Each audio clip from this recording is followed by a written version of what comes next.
दाभोळवरून चिपळूण इथे लग्नाला जाणाऱ्या क्रुझरचा गुहागर चिपळूण मार्गावर अपघात झालाय। आज सकाळी 9 ते 9:30 दरम्यान हा अपघात झाला आहे।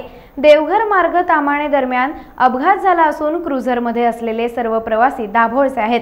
चिपळूणमध्ये लग्नाला हे सर्व जात असताना हा अपघात झाला। मिळालेल्या माहितीनुसार गाडीवरील चालकाचं नियंत्रण सुटल्याने हा अपघात झाला आहे। गाडीवरील चालकाचं नियंत्रण सुटल्याने गाडी रस्त्याच्या खाली उतरून झाडावर आदळली आहे। ही गाडी बुरोंची असल्याची माहिती आहे। 15 जण गाडीत असून 7 ते 8 जण जखमी झाल्याची माहिती आहे। तरी वाहनाचे मोठे नुकसान झाले आहे। मिळालेल्या माहितीनुसार सर्व जखमींना डेरवण इथे अधिक उपचारासाठी दाखल करण्यात आले।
टाइम्स डिजिटलला लाईक करा, शेअर करा, सबस्क्राइब करा आणि बेल आयकॉन दाबायला विसरू नका।